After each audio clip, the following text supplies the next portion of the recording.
अथ श्रीयोगवासिष्ठे निर्वाणप्रकरणस्य उत्तरार्धे अशीतितमः सर्गः। श्रीवसिष्ठ उवाच इति ते सर्व आयाता ब्रह्मलोकनिवासिनः अदृश्यतामेव गता दीपाः क्षीणदशा इव। अथ ते द्वादशादित्या ब्रह्मणि ब्रह्मतां गते जगद्वद्ब्रह्मलोकं तमदहन् भास्वरार्चिषः। वैरिञ्चिनगरं दग्ध्वा ध्यानं कृत्वा विरञ्चिवत् तेऽपि निर्वाणमाजग्मुर् निस्नेह दशदीपवत्। तत एकार्णवापूरो विरिञ्चि नगरान्तरं रात्रौ भुवमिबध्वान्तं पूरयामास सूर्मिमान्। आब्रह्म लोकमभवज्जगदापूर्णमर्णसा तुल्यं रसैकपूर्णेन पक्वद्राक्षाफलेन तत्। तत्तदूर्मिगिरिभ्रात खगैरावलिताः अखिलाः विच्छिन्नाः कल्पजलदा जल एव निलिल्यिरे। एतस्मिन्नन्तरे तत्र दृष्टवानहमम्बरात् यावदभ्युदितं भीमं भीतः किञ्चिन्नभोऽन्तरात्। कल्पान्तजगदाकारं कृष्णमापूरिताम्बरम् आकल्पं सम्भृतं नैशं देहेनेवोत्थितं तमः।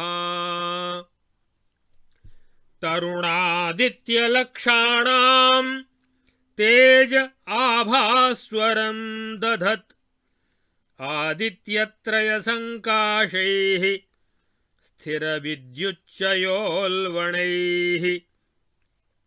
नेत्रैराभास्वरमुखं ज्वालापुञ्जसमुद्गिरं पञ्चाननं दशभुजं त्रिनेत्रं शूलपाणिकम्। आयान्तमन्तमुक्तेऽपि व्योम्नीव वितताकृतिं खमिवासि घनश्यामं देहमासाद्य संस्थितम्। स्थितमेकार्णवापूर्णाद् ब्रह्माण्डाद् बहिरम्बरे व्योमेव हस्तपादादि सन्निवेशेन लक्षितम्। घोणानिलपरावृत्तिविधूतैकमहार्णवम् गोविन्दमिव दोर्दण्डक्षोभितक्षीरसागरम्। कल्पार्णवजलापूरं पुंस्त्वेनेव समुत्थितम् मूर्तियुक्तमहङ्कारमस्तकारणमागतम्। कुलाचलबृहद्बृन्दमिवोड्डयनडम्बरैः पक्षौघैरुत्थितं व्योम समस्तमभिपूरयत्। ततस्त्रिशूलनयनैर्मया रुद्रोऽयमित्यसौ दूरादेव परिज्ञाय परमेशो नमस्कृतः। श्रीराम उवाच किं स तादृग्विधो रुद्रः किं कृष्णः किं महाकृतिः किं पञ्चवदनः कस्माद्दशबाहुः स तिष्ठते किं त्रिनेत्रः किमुग्रात्मा किमेकः किं प्रयोजनः केनेरितः किमकरोच्छायासेद्वदकामुने श्रीवसिष्ठ उवाच काकुस्थ रुद्रनामासावहङ्कारतयोत्थितः विषमैकाभिमानात्मा मूर्तिरस्यामलं नभः व्योमाकृतिः स भगवान् व्योमवर्णो महाद्युतिः चिद्व्योममात्रसारत्वादाकाशात्मा स उच्यते सर्वभूतात्मभूतत्वात् सर्वगत्वान्महाकृतिः यानि तस्यानुषक्तानि पञ्चखानीन्द्रियाण्यलम् तानि तस्य मुखान्याहुस्तपद्रूपाणि सर्वतः कर्मेन्द्रियाणि विषयास्ते हि तस्य भुजादश सर्वभूतनरैः सार्धं ब्रह्मणा परमेयुषा यदासौ सम्परित्यक्तस्तदा स्वां मूर्तिमागतः स चैकांशैकरूपात्मा नास्ति तस्य हि साकृतिः तथा दृश्यत एवासौ भ्रान्तिमात्रेण मूर्तिमान् चिदाकाशगते स्फारे भूताकाशे स तिष्ठति देहे च सर्वभूतानां नित्यं वायुरिवेश्वरः सर्वभूतपरित्यक्तस्तस्मिन् काले खमूर्तिमान् क्षोभयन् सक्षणं क्षीणः परमां शान्तिमेष्यति ये गुणाकृतयः कालाश्चित्ताहङ्कारबुद्धयः प्रणवस्य च ये वर्णा ये च वेदास्तथा त्रयः रुद्रस्य तस्य ते नेत्रसन्निवेशेन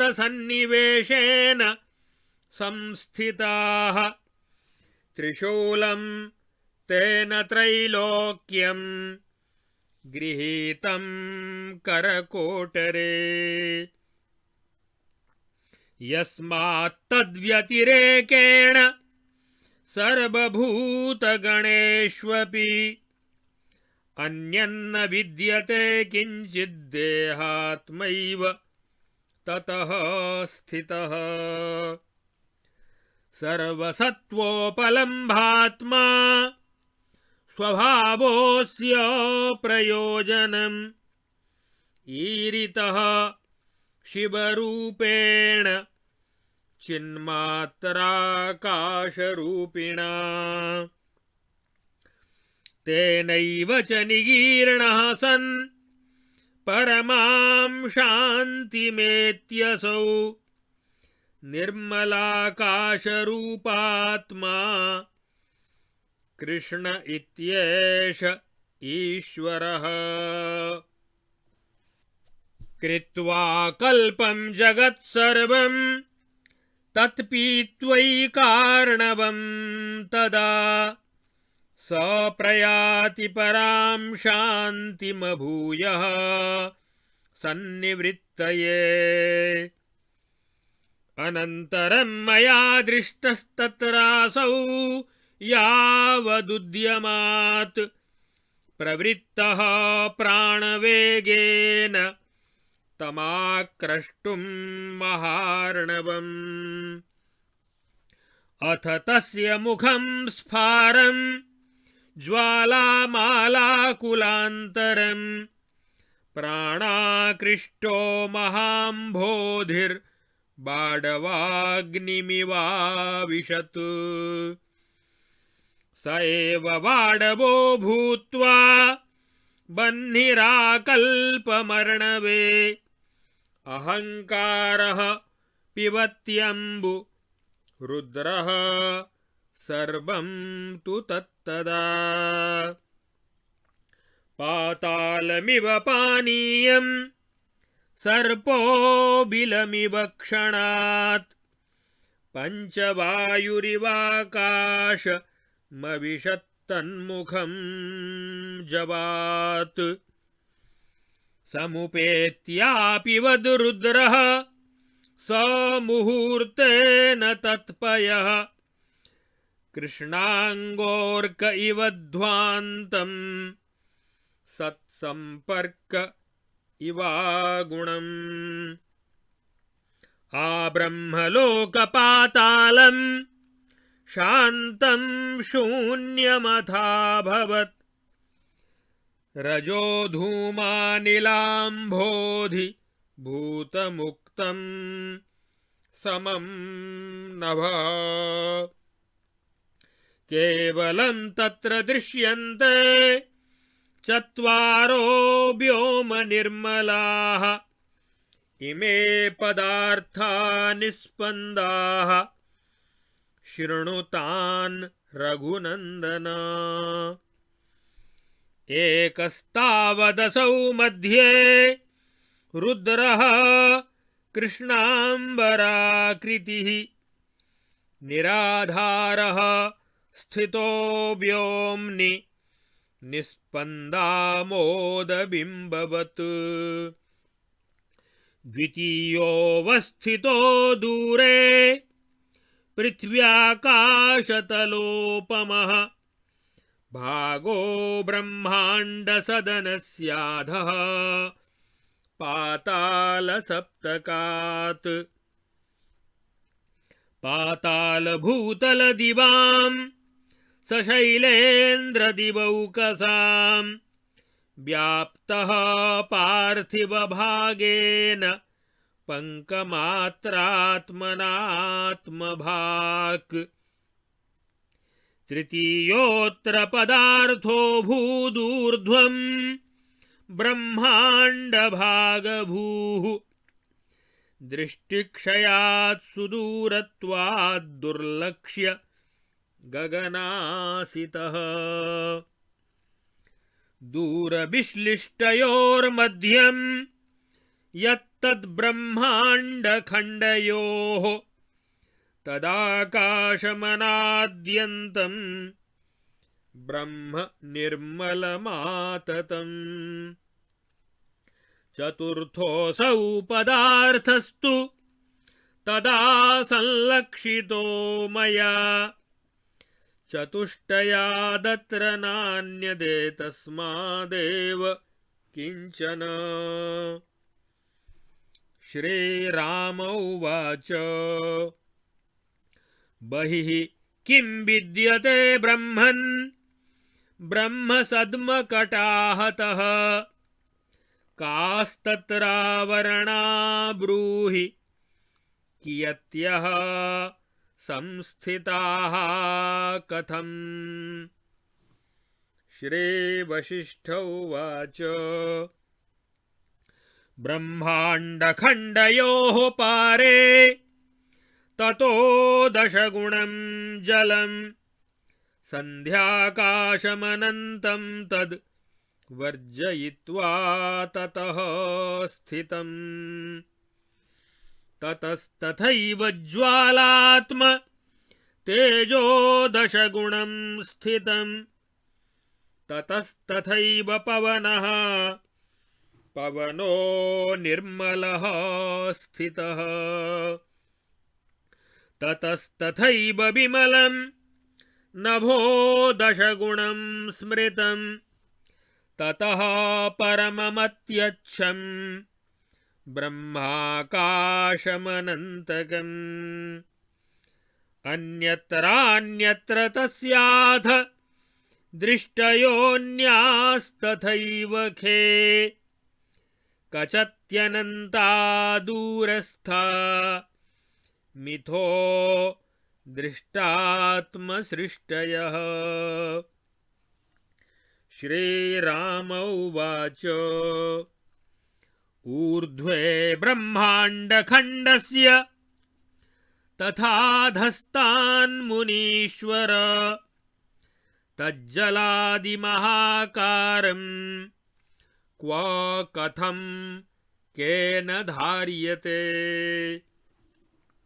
श्रीवसिष्ठ उवाच स पार्थिवपदार्थानां स्थितः पुष्करपत्रवत् भागस्तमेवाधावन्ति ते सुता मातरं यथा। अतो यदेव नेदीयो ब्रह्माण्डाख्यं महाबपुः तत्पदार्थाः प्रधावन्ति त्रिषिताः सलिलं यथा। अवलम्ब्य तदेवान्तः संस्थितास्तैजसादयः न स्थितिं प्रविमुञ्चन्ति स्वां यथा वयवा इव।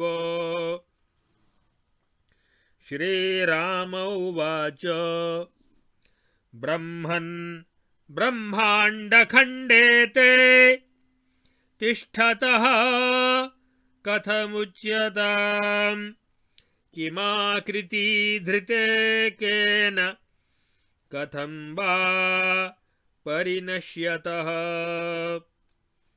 श्रीवसिष्ठ उवाच अधृतं धृतमेवोच्चैरपतच्चैव वापतत् अनाकृत्येव साकारं जगत्स्वप्नपुरं यथा। किमस्य नाम पतति किं वा केनास्य धार्यते यथा संवित्ति कचनं तथैतदवतिष्ठते। यथा केशोण्ड्रकं व्योम्नि यथा च व्योम्नि शून्यता यथा वा पवने स्पन्दो जगच्चिद्गगने तथा। चितौ संकल्पनगरं ब्रह्माण्डाख्यं जगद्गृहं खेखमेवाप्यनाकारं प्रत्याकारमिव स्थितम्। पातसंवित्समुद्भूतं पतदास्ते दिवानिशं गच्छन्त्यासंविदोद्भूतं गच्छदास्ते दिवानिशम्। स्थितसंवित्समुद्भूतं तिष्ठदास्ते दिवानिशम् उत्पतन्त्याचितोद्भूत मुत्पतच्चैव तिष्ठति। इति नाशविदानाशं महाकल्पादिवेदनैः जायते जन्म संवित्या व्योम्नि सर्वादिवेदनैः। आभाति मौक्तिकगणः शरदम्बरान्तर्दृष्टावसत्य उदितोऽप्यतिसत्यरूपः। भ्रान्त्या यथा नभसि च स्फुरतां तथैषां संख्यां विधातुमिह को जगतां समर्थः। इत्यार्षे श्री वासिष्ठ महारामायणे वाल्मीकीये देवदूतोक्त मोक्षोपायेषु निर्वाण प्रकरणे उत्तरार्धे पाषाणोपाख्याने भ्रांतिमात्रत्व प्रतिपादनं नाम अशीतितमः सर्गः। अब आगे इस योग वासिष्ठ महारामायण के निर्वाण प्रकरण के उत्तरार्ध के 80वें सर्ग में ब्रह्मलोक वासियों तथा 12 सूर्यों का निर्वाण अर्थात उनका लय हो जाना और अहंकाराभिमानी भगवान रुद्रदेव का आविर्भाव तथा उनके अवयवों तथा आयुधों का विवेचन और फिर उन रुद्रदेव के द्वारा एकार्णव के जल का पान तथा शून्य ब्रह्मांड की चेतनाकाश रूपता का प्रतिपादन इस 80वें सर्ग में किया गया है। श्री वशिष्ठ जी कहते हैं, हे रघुनंदन, इस तरह ब्रह्मलोक के वे सभी निवासी जैसे बत्ती जल जाने से दीपक बुझ जाते हैं, वैसे ही वासना का नाश होने से अदृश्य हो गए। ब्रह्मा जी के ब्रह्मलीन हो जाने पर पूर्वोक्त 12 सूर्य अपनी प्रभा से प्रकाशित होकर पृथ्वी आदि जगत की भांति उस ब्रह्मलोक को भी जलाने लगे। ब्रह्मा जी के लोक को दग्ध करके उन्हीं की भांति ध्यान परायण होकर वे भी तैल रहित दीपक की भांति शांत हो गए अर्थात निर्वाण पद को प्राप्त हो गए। तदनंतर जैसे रात में अंधकार भूमंडल को व्याप्त कर लेता है, वैसे ही उत्ताल तरंगों से युक्त उस एकार्णव की बाढ़ ने विधाता के उस लोक को भी जल से आप्लावित कर दिया। इस प्रकार जब ब्रह्मलोक पर्यंत वह सारा ब्रह्मांड एकार्णव के जल से परिपूर्ण हो गया, तब वे कल्पांतकारी मेघ छिन्न भिन्न होकर उस जल राशि में ही विलीन हो गए। इसी बीच में मैंने वहां एक भयंकर रूप देखा जो आकाश के मध्य भाग से प्रकट हुआ था। उसे देखकर मैं कुछ डर गया। उसकी आकृति कल्पांतकालिक जगत के समान काली थी। उसने सारे आकाश को व्याप्त करके रखा था और देखने में ऐसा जान पड़ता था मानो कल्प भर की सारी रात्रियों को एकत्र संचित करके जो अंधकार इकट्ठा होता है, उस अंधकार ने ही साक्षात देह धारण करके मेरे सामने खड़ा हो गया हो। वह प्रातः काल के 1,00,000 सूर्यों का प्रकाशमान तेज अकेला ही धारण करता था। उसके 3 नेत्र थे जो 3 सूर्यों के समान दिखाई देते थे और सुस्थिर विद्युत समूह के समान भयंकर जान पड़ते थे। उन नेत्रों की प्रभा से उसका मुखमंडल अत्यंत देदीप्यमान दिखाई देता था। वह पुरुष अपने अंगों से ज्वालापुंज बिखेर रहा था। उसके 5 मुख और 10 भुजाएं और प्रत्येक मुख में 3-3 नेत्र थे, अर्थात 15 नेत्र थे। उसने अपने हाथ में एक त्रिशूल धारण कर रखा था। उस अनंत आकाश में उसका वह विशाल शरीर व्याप्त हो रहा था। वह पुरुष आगे की ओर बढ़ा आ रहा था। आकाश के समान विशाल और मेघ के समान श्याम शरीर को धारण करके वह खड़ा था। एकार्णव में डूबे हुए ब्रह्मांड से बाहर आकाश में उसकी स्थिति थी। वह ऐसा प्रतीत होता था मानो आकाश हाथ पैर आदि शरीर को धारण करके दृष्टिपथ में आ रहा हो।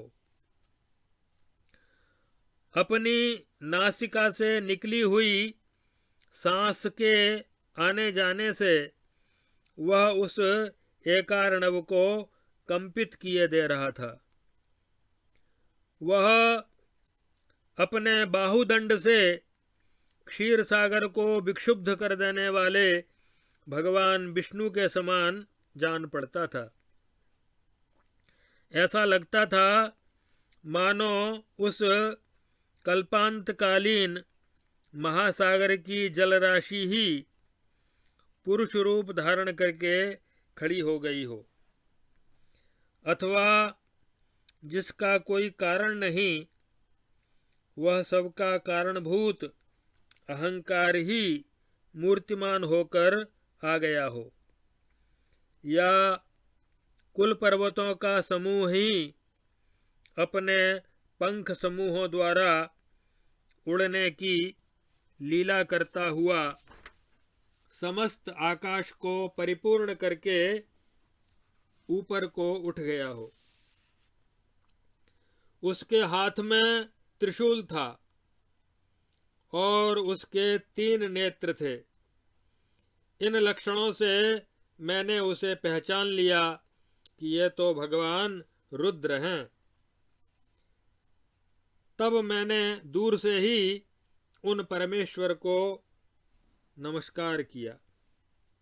श्री राम जी ने पूछा, हे मुने, रुद्रदेव ने वैसा भयंकर रूप क्यों धारण किया था? वे काले और विशालकाय क्यों हुए थे? उनके 5 मुख कौन कौन और कैसे हैं? वे कैसे और कौन सी 10 भुजाएं धारण करके वहां उपस्थित हुए? उनके 3 नेत्र कौन कौन से थे? उनका शरीर ऐसा भयंकर क्यों था? वे अकेले क्यों थे? वहां प्रकट होने में उनका प्रयोजन क्या था? वे किससे प्रेरित होकर आए थे? उन्होंने वहां क्या किया था? और उनकी छाया कौन थी? ये सब बातें मुझे बतलाइए। श्री वशिष्ठ जी ने कहा, हे श्री राम, वे परमेश्वर वहां अहंकार के अभिमानी रूप रुद्र नामधारी होकर प्रकट हुए थे। उस समय उनकी जो मूर्ति दिखाई देती थी वह निर्मल आकाश रूपी ही थी। वे महातेजस्वी भगवान रुद्र आकाश रूपधारी होने के कारण आकाश के समान ही श्याम वर्ण से युक्त दिखाई देते थे।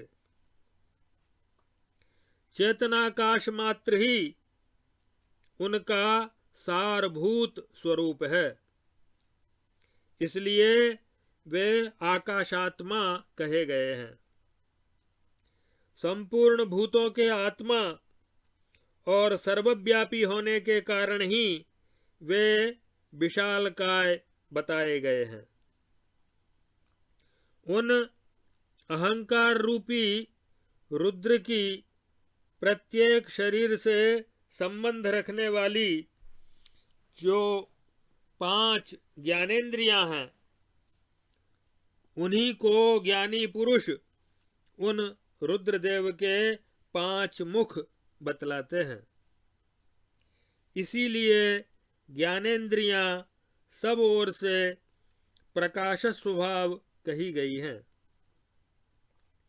5 कर्मेंद्रियां वाक, पाणि, पाद, पायु और उपस्थ तथा उनके 5 विषय अर्थात बोलना, ग्रहण करना, विचरना और मल त्याग करना तथा विषय सुख की उपलब्धि कराना, ये 10 क्रमशः उनकी दाहिनी और बाईं भुजाएं हैं। कर्मेंद्रियां और ज्ञानेंद्रियां ही उनकी 10 भुजाएं हैं। उस प्रलय काल में संपूर्ण भूतों से परित्यक्त होकर आकाशमात्र रूपधारी वे रुद्रदेव एक क्षण तक वहां सबको विक्षुब्ध करते हुए से स्थित रहते हैं और फिर कारणभूत अहंकार शरीर से रहित होकर परम शांत हो जाते हैं। सत्व, रज और तम ये 3 गुण तथा भूत, भविष्य और वर्तमान ये 3 काल तथा चित्त, अहंकार और बुद्धि ये त्रिविध अंतःकरण और अकार, उकार और मकार, अ, उ और म ये प्रणव के 3 अक्षर तथा ऋग्वेद, सामवेद और यजुर्वेद ये 3 वेद ही उन भगवान रुद्रदेव के नेत्र रूप से स्थित हैं। उन्होंने अर्थात भगवान रुद्र ने अपनी मुट्ठी में त्रिलोकी रूप त्रिशूल को धारण कर रखा है। उस समय समस्त भूतगणों में भी उनके सिवा दूसरा कोई स्थित नहीं था। इसलिए वे वहां अहंकारात्मक रुद्र के रूप में देहाभिमानी से बनकर खड़े थे। हे श्री राम, तदनंतर मैंने देखा कि वे परमेश्वर वहां उद्यम पूर्वक श्वास वायु के वेग से उस महासागर को पी जाने के लिए प्रवृत्त हुए। संपूर्ण महासागर को पान करने के लिए प्रवृत्त हुए। उनके फैले हुए मुख का भीतरी भाग ज्वालामालाओं से व्याप्त दिखाई देता था। उनकी श्वास वायु से आकृष्ट हुआ महासागर उनके भीतर उसी तरह समा गया मानो वह बड़वानल में विलीन हो गया हो। अहंकार स्वरूप भगवान रुद्र ही कल्प पर्यंत बड़वानल होकर समुद्र में निवास करते हैं और उसका जल पीते रहते हैं, किंतु प्रलय काल में वे सारे समुद्र को ही पी जाते हैं। जैसे जल पाताल में और सांप बिल में और 5 प्राणवायु प्राणियों के मुखाकाश में प्रविष्ट हो जाते हैं, उसी प्रकार वह सारा समुद्र वेग पूर्वक रुद्रदेव के मुख के भीतर एक ही क्षण में समा गया। उन श्याम रूपधारी रुद्र ने थोड़ी ही देर में उस जल को इस तरह पी लिया जैसे सूर्यदेव अंधकार को और सत्पुरुषों का संग दोष समूह को पी जाता है, अर्थात नष्ट कर देता है। तत्पश्चात ब्रह्मलोक से लेकर पाताल तक सारा स्थान धूलि, धूम, वायु, समुद्र तथा भूतगणों से रहित होकर शून्य, सम एवं शांत आकाश मात्र रह गया। हे रघुनंदन, उस समय वहां आकाश के समान निर्मल तथा चेष्टा रहित केवल ये 4 पदार्थ ही दिखाई देते थे। एक तो वे नील गगन के जैसी आकृति वाले भगवान रुद्र ही दिखाई देते थे, जो आकाश के मध्य भाग में बिना किसी आधार के स्थित थे। और दूसरा ब्रह्मांड सदन का निचला भाग था, जो सातों पातालों से भी नीचे बहुत दूर दृष्टिगोचर होता था। वह पृथ्वी और आकाश के तल भाग के जैसा जान पड़ता था। और तीसरा पदार्थ था ब्रह्मांड मंडल के ऊपर का भाग, जहां अत्यंत दूर होने के कारण दृष्टि ही नहीं पहुंचती थी। अतएव वह दुर्लक्ष्य आकाश के समान नीला जान पड़ता था। और ब्रह्मांड के ऊर्ध्व और अधोभाग अत्यंत दूर होने के कारण एक दूसरे से विलग थे। उन दोनों के बीच में जो अनादि, अनंत और विस्तृत ब्रह्म के समान निर्मल आकाश था, उसी को उस समय मैंने चौथे पदार्थ के रूप में देखा था। इन चारों के सिवा दूसरी कोई वस्तु यहां मेरे देखने में नहीं आ रही थी। पार्थिव पदार्थों का वह भाग जो ब्रह्मांड कपाल कहलाता है, कमल दल के समान स्थित है। जल आदि वस्तुएं आधार रूप से आश्रय लेने के लिए उसी की ओर दौड़ती हैं। जैसे छोटे छोटे लोहे के कण चुंबक की ओर दौड़ते हैं, अथवा जैसे बच्चे अपनी मां की ओर दौड़े जाते हैं, अथवा जैसे प्यास से प्राणी जल की ओर भागे जाते हैं, उसी प्रकार वे जलादि पदार्थ ब्रह्मांड नामक महाशरीर के निकटतम भाग की ओर दौड़ते हैं। जैसे शरीर से जुड़े हुए हाथ, पैर आदि अवयव अपनी अत्यंत दृढ़ संयोग की स्थिति को नहीं छोड़ते हैं, वैसे ही तेजस आदि पदार्थ ब्रह्मांड से ब्रह्मांड शरीर का ही आश्रय लेकर अपनी स्थिति को नहीं छोड़ते हैं। इस ब्रह्मांड को यद्यपि किसी ने धारण नहीं किया है, तथापि वह परमात्मा की अचिंत्य धारणात्मिका शक्ति से अच्छी तरह धारित ही है। उसी के कारण यह पतनोन्मुख होने पर भी नीचे नहीं गिरता।